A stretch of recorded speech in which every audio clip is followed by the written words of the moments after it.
At the end of the first academic year of the National Education Nature Park, and today we're going to be celebrating the story so far.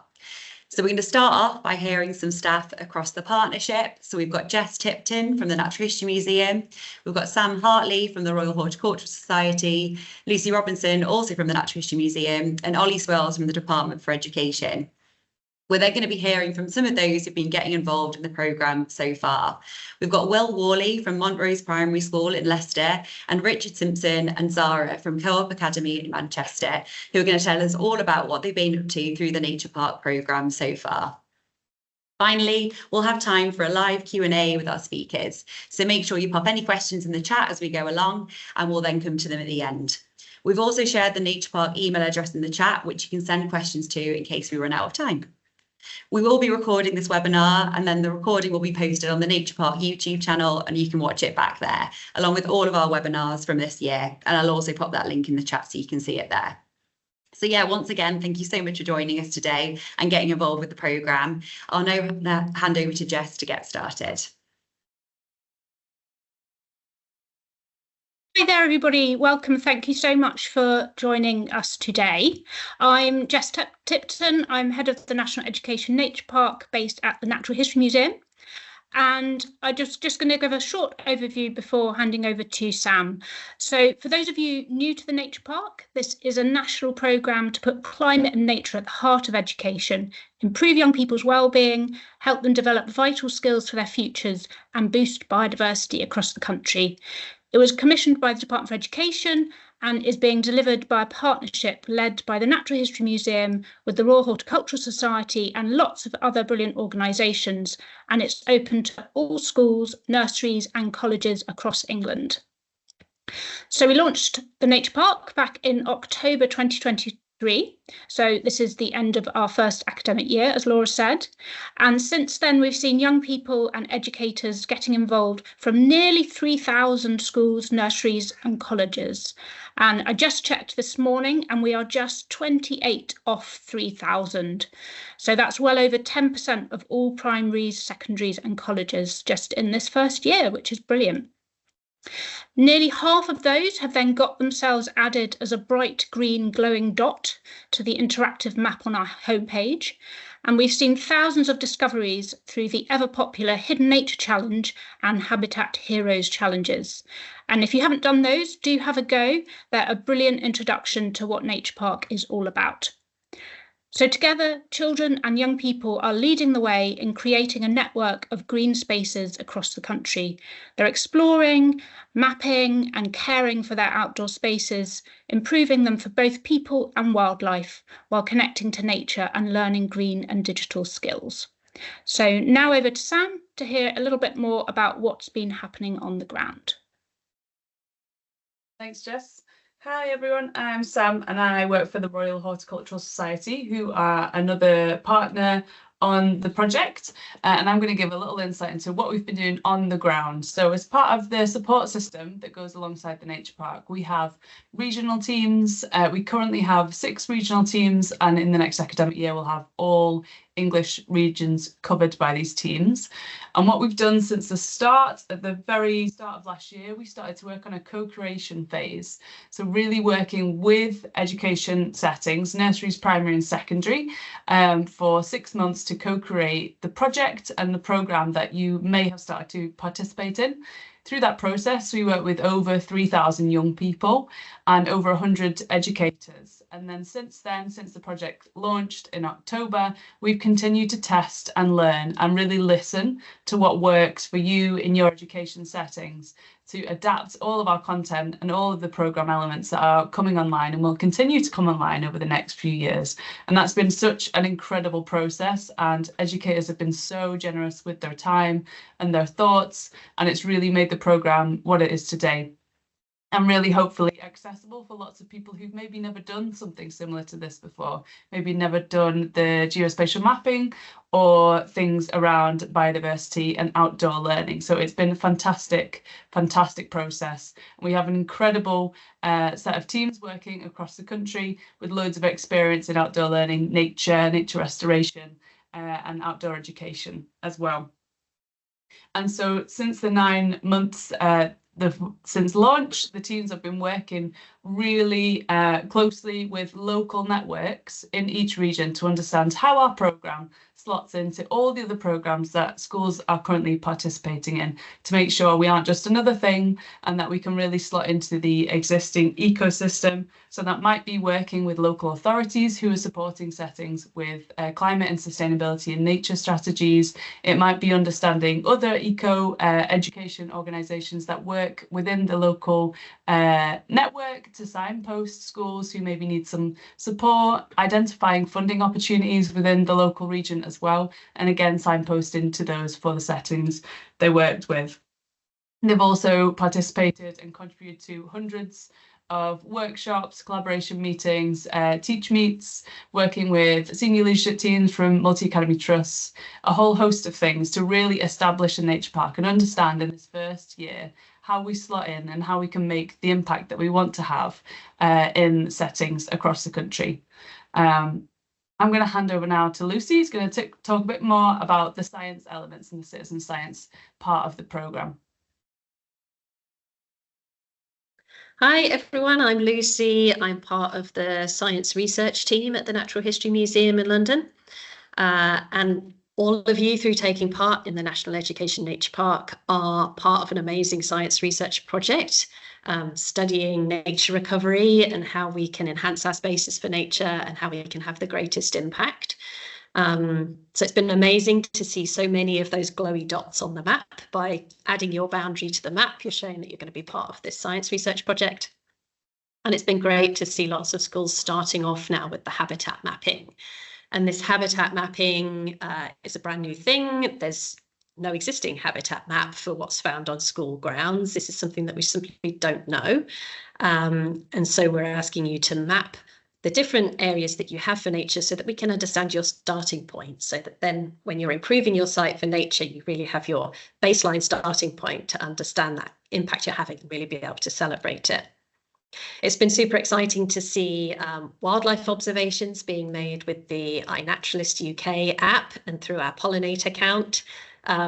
The photo on screen is of a moth that was taken by Grimesdyke Primary School in Leeds, and there's so many amazing photos they've been out snapping to document the wildlife on their site. So I'd really encourage you to get the iNaturalist UK app and start creating the species list for your site too. And we're really excited to start getting those observations in so we can understand which habitats are supporting which wildlife and how we can best enhance that together. Finally, it's been amazing to see that you guys are making real world change. You are improving your sites for nature, getting creative, thinking about how you can green your site and make space for nature on your site. And all of us in the Nature Park have just been loving seeing all those changes that are starting to be made already. And we're excited to document the biodiversity that you're gaining as a result of that, as well as, of course, all the joy of actually having nature on your site and enhancing your space for nature. So we're looking forward to more of that next academic year, and I'll hand over to Ollie from the Department for Education. Hi all, thanks for joining. Ollie Twales, Programme Manager from the DFE. We set the sector a rather ambitious task a little while ago, before the start of this academic year, to come up with a single programme that would improve biodiversity on the school estate, improve wellbeing of children and young people, have young people and children exhibit more pro-environmental and pro-conservation behaviours, and improve digital biodiversity and ecology skills in children and young people for their moving into the workforce. And easy, I hear people cry from the cheap seats. Not at all, as it turns out, not when you consider the other pressures that all schools have to deal with, when you consider that it's got to be a programme that spans early years all the way through to further education. We do have ambitions to take it to higher education as well. But we've been delighted thus far with the progress that's been made by Laura, by Jess, by Sam, by Lucy, and the rest of the supply network. And we're really excited to see what it can achieve, because while we are happy with how year one has gone and the amount of educators that have been engaged, the amount of sites that have been mapped, we have real genuine ambition to make this a whole sector-wide success where we see change across all sites. The challenge for us is making sure that we are able to facilitate that level of engagement, working with the rest of the government to make sure there's sufficient funding available where possible, and working with other departments to make sure that where the nature park is trying to achieve certain goals, like improving biodiversity, is doing so in a way that's considerate of locality, things like local nature recovery strategies, but also within the department, making sure that we are aligned with those other programs that have been mentioned already, to make sure that we are part of the ongoing school curriculum and environment, and not something that's deemed to be unnecessary extra burden and is adding genuine value to every day in the school. With that being said, I'm sure everyone wants to hear more about what schools are actually doing, and less from me. So over to Will from Montrose. Thanks, Ollie. So as Ollie mentioned, my name is Will. I'm a teacher at Montrose School, which is a two-form entry primary in Leicester. And we're a school with a really ambitious green vision that aligns really fantastically with the Nature Park programme. So our vision's got kind of three core components to it: what we want for our children, what we want from our staff team, and what we want for our site. And the Nature Park aligns fantastically, obviously, with what we want for our site, because it's given us so many more opportunities to improve the biodiversity. But particularly, and the most important thing for us, is for our children. One of the things we're really, really passionate about giving every single child at Montrose is the opportunity at some point in their time with us to take part in some form of empowered action. And the Nature Park programme has given us so many fantastic opportunities, whether that's planting, putting in a tree, building a bee hotel, loads of fantastic opportunities that the children have got to take part in. So in terms of our Nature Park journey, it started with getting to know our site. And there were two kind of core components to that. One was the mapping element that was talked about earlier. So we created our site boundary and we had a look at the different habitats that we already had on our site. So part of that was done by the eco team, and they went round and kind of mapped out all the different areas we had. And then part of it was done within our existing curriculum. So one of the activities we do in year 2 in geography is to kind of go around the school, making a little map and noting down the various trees and hedges and other kind of physical features that we have on our school site. So it was really fantastic that part of that mapping could be done within our existing curriculum. The other aspect of getting to know our site was doing some of the nature park activities like sound and texture mapping, which was really interesting because lots of the children realised that they could hear kind of bird song and things like that they just hadn't noticed before. And also getting involved with things like the Hidden Nature Challenge. So that was our first part of our journey, was really getting to know our site. After that, it was about identifying opportunities and making some decisions about what changes we wanted to make. When we kind of finished our kind of map and we stepped back, one of the things we realised was that the space where children spent most of their time at play, in other words, on the playground, was the greyest part of our site. And so that was where we decided we wanted to focus our efforts. And there were two ways the children got involved in helping to make those decisions. So one was through the school council. They said to us that one of the things they really, really wanted was more quiet spaces on the school site, more places they could just sit and relax at break times. So we had to think about how we could combine that with the kind of grey to green interventions. And I'll talk more about one of those in a moment. And the other one was, after we did things like the Hidden Nature Challenge, we got children's thoughts on the spaces around the school site that they wanted to see improved. So the children were really heavily involved from the start in determining exactly what we went and did. So in terms of those changes, one of the things I mentioned just a moment ago is that the school council really wanted some quieter spaces around the school site. So we had this gazebo area and we decided to remove a whole bunch of the blockstone paving and put in these recycled plastic planters and then fill them with all these lovely pollinator-friendly plants like verbena and catmint and salvia. And you can see some of the year 3 children looking very happy who've just gone and planted it up. So that was one of our first big grey to green interventions. Another one of the places we did was this kind of dead space we had just outside one of the entrances to the school. And after we'd done the Hidden Nature Challenge, lots of the children said, actually, that's a space we could really improve. We'd already got a grant from Severn Trent to put in some sustainable drainage planters, which you can kind of see at the back. And then we kind of further enhanced the area with those recycled plastic planters, a little fruit tree you can see. And then the children wanted some more bee boxes as well. So we put some of those in. And then the last big grey to green intervention we did was kind of creating this little mini orchard space. Again, it was an area of blockstone paving that just had nothing happening. So one half term, I went and dug up a lot of the blockstone paving, and then when the children came back, we filled the holes with some compost and put in all these lovely fruit trees. And you can probably just see at the back some of the bee boxes which the children made as well. And if you look on the photo on the right at the kind of back corner, we also had some rotting logs from a tree that had to be chopped down. So we kind of threw a bunch of those in the corner as well, to make an extra little habitat, which is fantastic. And then alongside those kind of big grey to green interventions, we've put in lots of water butts across the site, so that we've got the water to kind of water all of the lovely plants we put in place. And we've also done some kind of smaller grey to green interventions as well. So in our reception base and in our willow base, which is a kind of SEM base we have within the school, we put in some sensory gardens with some plants which would be safe if the children did accidentally eat them. So those were our grey to green interventions. In terms of how we've recorded change, we've used the iNaturalist app, which has just been absolutely fantastic. Fantastic for me because I realise there's lots of things that I didn't know how to correctly identify. And one of the fantastic things is there's people far more intelligent who will come and correct me if I've kind of put the wrong identification on. And the children have loved seeing that list of things that we found on our school site grow. So things like the lesser stag beetle that you can see, which we found in that little rotting log pile, that really beautiful southern hawker dragonfly. And when one of the children spotted that, it was the stillest I'd seen this child for an entire year, usually kind of bouncing off the walls. But they saw that dragonfly and said, look, if you want it to stay there, you've got to be really, really still. And it's the first time I've kind of seen them really still and focused on one thing. And then you've got that lovely bumblebee on the left hand side that was on the cat mint in those planters that we looked at earlier.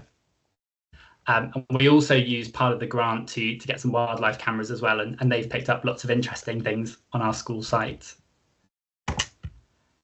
In terms of the impact, I kind of ummed and ahed about how to kind of show the impact of it. Obviously, you've seen the kind of the before and after photos we had, but there was a little story that I thought kind of showed the impact better than anything else. So for a little bit of context, we've got an after school club at Montrose, and it's located very close to where we put in those planters. And there was one time after school when I walked past and there were all these children kind of curious about what they could spot. And we saw some hoverflies and some bumblebees. And I started talking about how we knew that one of them was a white-tailed bumblebee. And I wasn't entirely sure if they were listening, or just kind of being really polite while I kind of rambled on about the different stripes on them and the colour of the tails. Probably in the same way, I'm really polite when my dad talks about something that's not interesting at all, but I kind of nod along. And a few days later, I went back, and this little girl, Abby, was kind of staring at these plants again. So I thought, oh, let's go over and see what she's looking at. And she'd noticed that there were kind of all these aphids over the catmint. We kind of talked about the relationship between the aphids and the ants, and the fact they're a really good food source for the ladybirds. And then she turned around and spotted a little bumblebee and said, look, Mr. Worley, it's got 2 yellow stripes and a white tail. It's definitely a white-tailed bumblebee. And I thought that story just kind of really exemplified the way that the nature park has brought so many children so much closer to nature. It's made them so much more knowledgeable about it. And actually, we know if children are going to care about our planet going forward and are going to be the people who kind of make a difference going forward, they need to know about it and they need to care about it. So I just thought that kind of really nicely showed the impact, and I think that's a story that's played out for lots of children across the school. In terms of where we go next, one of the things I'm really keen to do is to make sure that we build things like pollinator surveys and other community science projects like the Big Butterfly account into our curriculum, because again, I don't want this to be, we've done the nature park now, it's finished. We've done lots of fantastic things this year, and if we want it to be sustainable, it needs to be built into our curriculum. We're also looking at how we can manage our existing green spaces in kind of more wildlife friendly ways, and working with our school business manager on that, and possibly looking for some more grey to green interventions next year. I think I've probably done enough speaking now, so I will hand over.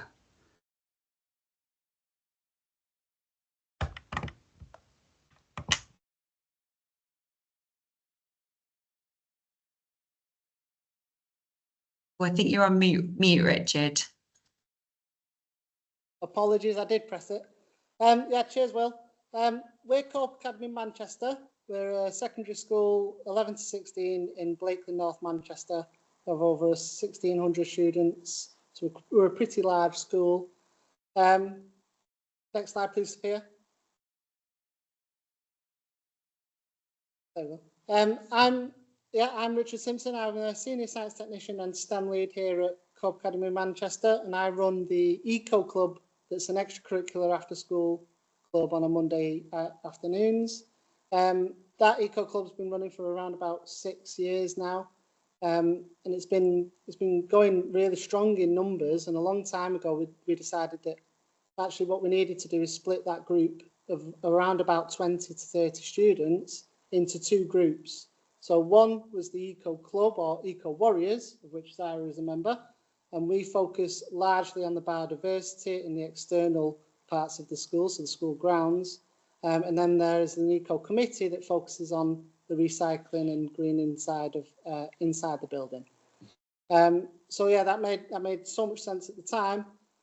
So then we were already doing a lot of stuff in school to improve the biodiversity of the school grounds. So one of them is that herb bed, the concrete bed at the front of the school. That picture was taken about 3-4 years ago. That is a lot bigger now. I think there's a picture later on from that. We had some pond in there. We had some planters at the front of the school, and we had a Manchester Bee. It was all part of the Manchester Bee project that was going on around the city, and we had one of the bees kept in the school grounds. So we made sure that that was a bit of a gardening area around that as well. And then I'd like to introduce Sarah, who's one of our Eco Warriors. Hi, I'm Zara. I've been going Eco Club for about 3 years now. I originally joined because my friends asked me to, but I found out I really enjoyed helping out with plants and ecosystems around the school. Next slide, please, Sophia. So firstly, the first part of our National Education Nature Park journey, we started our habitat mapping, the same as Will at his school. We managed to do that pretty early on in December. As we were one of the pilot schools, we were invited along to RHS Bridgewater and were given the opportunity to sort of test the ArcGIS mapping system out pretty early on in the process. So we managed to get out there pretty early on, get our site mapped. As you can see, it's quite a large site. So that took a good few weeks around the December time. Unfortunately, Zara was part of a school production at the time, so she was in rehearsals while we were doing that, so she's not really au fait. This is probably one of the first times she's seen that map. But yeah, what that really told us is that it's a pretty similar story to Will's, is that a lot of the spaces that the students had access to were of the grey variety. A lot of the really larger green spaces over the past 2 years or so have started to become a little bit fenced off. For various reasons, we've had quite a bit of vandalism on site from the local community. We've had significant behaviour issues in the school as it is. And so some of the remedial measures put in place for that were around putting fences structures up around the school. So a lot of the green areas that the students would have previously had access to, they no longer do. So when they do have breaks and lunches, the grey areas were the ones that we were going to focus on. As Sir said, we don't always have access to like every single site, like our green ones. So instead of opening them up and potentially like risking them to damages, we decided to create our own space within the areas we were allowed. So in our quad, which is the like grey square on that map there, we added a garden, which is it pictured there? Yeah, it's the last one. Picture. This is a large space, but we still have loads of concrete surrounding. So it's literally just a garden surrounded by concrete, and it didn't look very nice. So we decided we wanted to add a vertical garden on our wall against technology, which is the second picture, but obviously that's without the plants. So we added this because, well, it just looks nice and it makes people feel good. It helps people feel like That's it. How do you feel? It's nice when I look at it. It's like, instead of just looking at a bunch of grey, it's like, oh, there's flowers and stuff there. So I think it fits very well. And for teachers as well, as they sign in and out of school, it boosts your day up a bit. Yeah, it's on our way to our sign-in point. So there's a car park directly opposite it, where most of the staff park. So pretty much half the staff that are in the school walk past it every morning and every evening as they're signing in and out. We get many comments from staff saying how lovely it is and how much it brightens their day in the morning and when they're leaving. When we finished our mapping, we did also notice that there was a large space towards the top of the map. That is completely fenced off now, but it's largely woodland. Now, at the very beginning of the process, one of the students had watched a documentary on TV that focused on the Wigan Council's conservation project around willow tits. They asked very strongly, can we do something for willow tits? I did mention to them that that would be quite a tall feat, given how scarce willow tits are. However, when we looked at we did a Google Map search around the surrounding areas of the school, what we found is that we're pretty much dead centre in the middle of 3 points of biological importance. So we've got Heaton Park with the Blakely Forest attached to it on one side, we've got Alcrington Woods on another, and we've got Boghole Clough. Now, all 3 of those sites are wet woodland sites, perfect habitat for willow tits and many other species. So we thought, well, the number one thing that we could do on school site is to be a stepping stone for anything that's in those habitats. So that was the main focus of the area up at the top, and we'll show you a few more of them later on. Yeah, so the work so far. In the second image down, you can see the completed vertical garden, fully planted up now. And then just above it, you can see the difference in terms of temperature on the wall. So we had Melissa Lord from the Ogden Trust. She came into school. We've worked with Melissa quite a lot previously. And she came in with a thermal imaging camera. And you can see there's quite a stark difference between where the plants are vertically positioned along that wall and the wall that is uncovered directly above it. It's almost 10 degrees Celsius difference. And that was one of the main reasons we put the green wall there. Previous to the National Education Nature Parks project, we were part of the RHS's Ignition project as well, which was focusing on green nature-based solutions to climate change. And that was one of them, green roofs and green walls to try and mitigate this heat island effect that we're seeing in concreted, heavy city areas. So the green wall was something that the students had always wanted to do, and then Nature Parks provided us with the opportunity to actually finish it and bring it to life. One of the other things we were doing is you can see on the side, the right-hand side of the green wall, is a sign for the no mow areas around the school. So one of the first things we did in the year was to contact our contractors who come and do all the lawns around the school and the rugby fields and stuff like that. And we've got them to now no longer mow the entirety of the grass that's at the front of the school. Instead, they just mow a mower's width strip around the edging of it, and then the rest of it is left to its own devices. We then did go out ourselves, scratched away at some of the surface of the grass, and then directly sown some wildflower seeds. And then there were signs put up to make sure that parents and any visitors to the school knew exactly what we were doing. There was a purpose for us leaving the grass. It wasn't just to be a bit of a mess. And then at the bottom, there's a load of images of that wet woodland area. So those contractors that we have that do all the grounds, they also have access to diggers. And they came in and helped us dig 4 ponds in total. We did start them off ourselves, but it was taking us a pretty long time. I think Zara's sick of digging with a spade now. So yeah, we've got 4 ponds. We've got a nice path running through the whole space. We've got a nice variety of growing mediums that we'll show you in later images. So next steps, we're going to extend that bike path that only runs up halfway along that wet woodland area. We're going to extend that further. One of the other things that we wanted to really do with that space was providing an extra area that staff could go to. What we've no longer got in the school is an accessible staff room all year round. It gets used for a lot of other things, and a lot of staff, because the school is quite big, not many staff want to even go to that staff room. It's a long distance. By the time they get there and come back, they've not really had much time to have their lunch.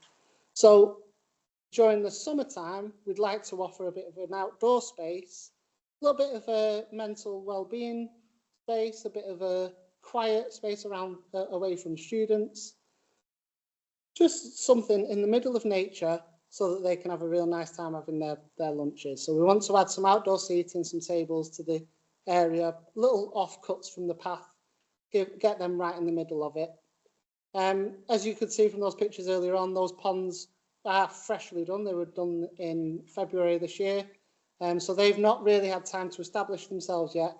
So we are going to populate them with a lot more wetland plant systems and extend them if we can. And then finally, the perimeter fence, as I said earlier on, we have had some issues around vandalism. Some fences have just been straight cut through.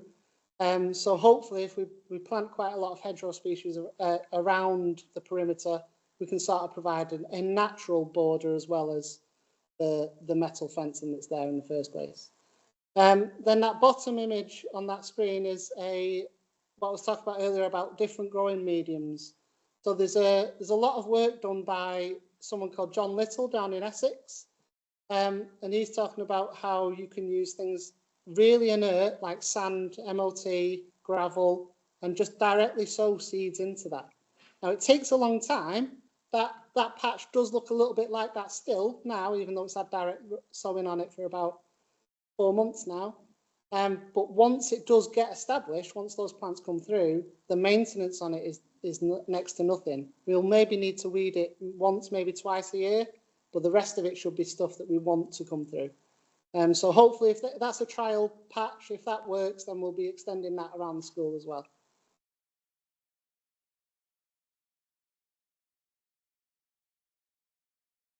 Next slide, Sophia. Oh, yeah, and that's us finished. Thank you, guys. Any questions? Fab, thank you everyone. Thank you to all of our speakers, and especially to Will, Richard and Zara for all your amazing work and sharing that with us. It's amazing what you've achieved in this first year.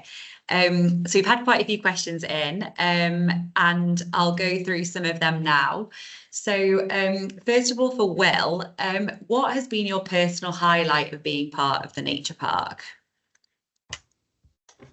Oh, I think probably the biggest one is just seeing children get very, very excited about all kinds of nature. That's just been a lovely thing throughout the year. A personal one for me potentially. We've been listening more to the different birds when we got on our site, and we heard a tawny owl the other day. That was very, very exciting. So yeah, probably those two things. Amazing, a tawny owl. That's really special. And for Rich and Zara, how will you manage the wildflower lawns going forward? Have you got a plan for how that's going to work? So do you mean the ones at the front of the school site, the no-mow areas? I'm going to say yes. Yeah, I'm not sure. Yeah. Well, we've got two types. So the ones at the front, the no-mow areas, they will get a mow at the end of October, early November. Then we'll take all the detritus off the top of there, remove it so it doesn't decompose back into the soil. The aim is to try and get that as nutrient depleted as possible. So we'll take all that off, we'll mow it really short, and then we'll just leave it again until the next year.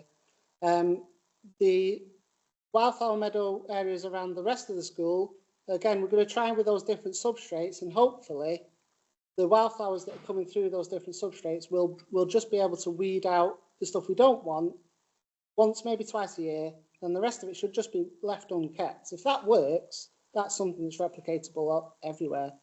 Councils could do that sort of stuff. Perfect. Thanks, Richard. And for both teachers, have you got any tips for getting your colleagues on board with the nature park for any of the teachers that might be listening today?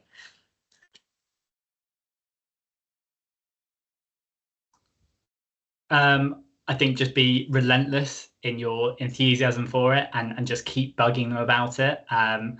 That's definitely been my big strategy this year, is like keep bugging people and make them as excited as you are, but probably also trying to get it integrated into the curriculum, because again, like teachers have 1,000,001 priorities all the time. Like the list of things we're asked to do just grows and grows and grows. That's part of the job, part of the context they're in, and you can't just keep adding and adding and adding. So thinking about where it can be put into the curriculum, so it's just part and parcel of what you do, it is probably, I think, going to be the biggest thing to make it sustainable. I think outside of the sustainability part of it, I think just that gaining that initial interest, what's really good is one-off planting days. So next Tuesday, because we're part of the co-op, we've been offered a load of volunteers from the co-op central offices, and they're going to come in and help us plant all the hedgerow whips that we've got. We've got a lot. But with that, we've offered that out to staff, and they're going to come and help plant a load of them out as well. So it's going to be a full day of staff getting involved, doing something they don't normally do. And then hopefully that's giving them an experience that they'd quite like to continue on in the future. Hopefully we'll get a few staff wanting to join with the Eco Club next year. And yeah, hopefully that's what we can do. Perfect. Thank you both. And on a similar theme, actually, this question's for Zara. How do you think you get more students excited about doing this? Like, I know you mentioned you joined the Eco Club with your friends. What do you think would get more of your school friends involved in something like this? I'd say like trips or just like overall practical stuff. So like we go around our school, obviously, and we do our ecosystems. But trips, when we go to like the RHS gardens and we have our garden there, that interests a lot of people, because, you know, you're going somewhere new and you've got something to do with your own creativity. So I think like a lot of people find that interesting. That's great. Thanks, Zara. And again, one for both teachers. Have you been surprised by any of the impacts on the pupils that you weren't expecting to see? So I suppose any unexpected or surprising benefits of the programme? Shall I go first this time, Will? Yeah, we've in our efforts to try and include the green space in the curriculum, we've taken a lot of science classes out to do part of their ecosystems GCSE topic. So that's involved taking full classes out to go into that area and do the sampling techniques using quadrats, etc. So that initially, that was quite nervy for me. I was thinking, oh my God, I've got 30 to 60 students walking around my area. They're just going to trample everything. But largely, they all stuck to the path. They all started asking, oh, what's that? Oh, I've just seen an ant, done this, done that. Taking pictures on an iPad, recording it on a centralised document for everyone else to see. Yeah, and they all started getting into it. Even students that I spend most of my time telling off on the corridor, not ones that I'm there helping out in person. So yeah, that was quite nice. I think for me, seeing how like getting children into these spaces, how calming that can be. Like I think back to that dragonfly example where this child who normally is literally bouncing off the walls like all over the place was so still and so engaged for longer than I'd seen him kind of engaged all year. I think that's been a really big one for me, is seeing what a positive effect it can have on kind of children's attention. Yeah, I think that's a big one for me. That's great. Thanks, both. This question that's been sent in, I think actually probably can go to everyone. So obviously we're at the end of celebrating the first year of the Nature Park, but what is everyone hoping to celebrate at the end of the second year of the Nature Park? So I'll start actually with you, Jess. What would you like to see as celebrating at the end of the second year? Oh, good one. Yes, very useful because we're going to be busy with forward planning over the summer and reflecting on how everything's gone. So certainly bringing on new schools, nurseries, colleges who've never done anything like this before, which is what we have been seeing with the Nature Park so far, bringing new settings on board. So definitely that. And then those who have already registered, going on to the next stages, doing their site boundary, habitat mapping, making use of the curriculum resources. There's so much stuff on the website. So yeah, do have a good look around and get stuck in. Thanks, Jess. And Lucy, from a community science point of view, do you have anything you'd be looking to celebrate at the end of year two, looking ahead? Yeah, so the data that you're gathering, the observations you're making of nature are all part of this big community science project. So it's real science research that's not done at universities, but out in communities. And we would hope to be publishing a first academic paper next year. So that would be really amazing to have all your data be part of something that becomes part of global scientific knowledge about nature recovery. But also, I think from a personal point of view, like what I would really love to celebrate would be all like the young people that are really leading this and doing this and having an active role in it. Like here, like I sit at a desk for most of my work. So actually hearing what you guys are doing, seeing those photos, seeing like that real change that you're making in the world, that's absolutely the thing to celebrate next year. Agreed, Lucy. It's really, really inspiring, isn't it? And Ollie, have you got anything you'd like to add to that? Do you know what I mean? Yeah, I suppose beyond the obvious sort of increasing engagement, logging more biodiversity, increasing our numbers, it's ensuring that those settings that have participated in year one are repeating the repeatable tasks in year two and making it a not a circular process, that's not quite what I mean, but properly embedding it in the curriculum so that the repeatable elements become part and parcel of the everyday. It will help us to refine the programme. It will help us to offer it out to more schools, those schools especially which haven't engaged with this sort of thing before, and refine it to a point where it can be, again, supplementary or replace parts of lessons that already go on, as the guys have already described today, because the DFE perspective, I suppose, is just being conscious of the burden that's on the sector. And therefore, if we whatever we can do to minimise that by making programmes like this more refined and more accessible, yeah, the more we can do about the better. Thanks, Ollie. And Sam, did you want to add anything to that question?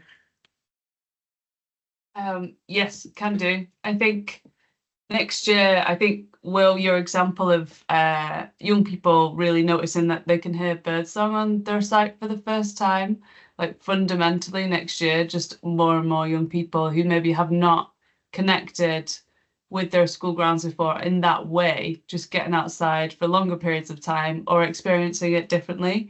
I think it was just absolutely amazing to hear your examples, and it's kind of exactly what we wanted to do with the project. So just more and more young people outside having those experiences that then they can take home, maybe on their walks home, they begin to hear the birdsong there, and just these transferable skills that they'll take with them for the rest of their life. So absolutely amazing. More of that, please. Thanks, Sam. And finally, ending on the teachers, so Richard, Will, and Zara as well. What would you be looking forward to hopefully celebrating at the end of next year? Largely more of the same. I think we've done quite a lot this year. Hopefully next year is more of a maintenance style thing rather than breaking ground on new projects. But we'd also like, because we're part of a quite large multi-academy trust, we'd love to see other schools in our trust taking on the nature parks, giving us a bit of an advisory role, I think. We already set up an eco-conference with schools in the Manchester area for our trust. So there's a lot of eco clubs out there that have started, so there's no reason why they can't get started on nature parks as well. I think for me, it's very similar to what Ollie said about it just becoming part of our existing curriculum. So looking at all the fantastic activities done this year, like the sound and texture mapping, for example. I'm moving down to year 1 next year. That links perfectly with what we do in science around the senses. So looking at how we can take all these lovely things that we've done and really make them part and parcel of our curriculum. Amazing. Well, thank you so much to all of our speakers. It's been really good to hear from you all today. Richard, as well, someone has asked if you can let us know when you do have Willow Tits on your site. So you'll have to keep us posted about that. So yeah, thank you all again for joining us. Thanks for all of the questions. And if you've got any more, please send them through to hello@educationnaturepark.org.uk. And we'll be putting this recording on the Nature Park YouTube channel. So keep an eye out there. Thanks again for joining us, and we'll hope to see you soon. Thanks for getting involved.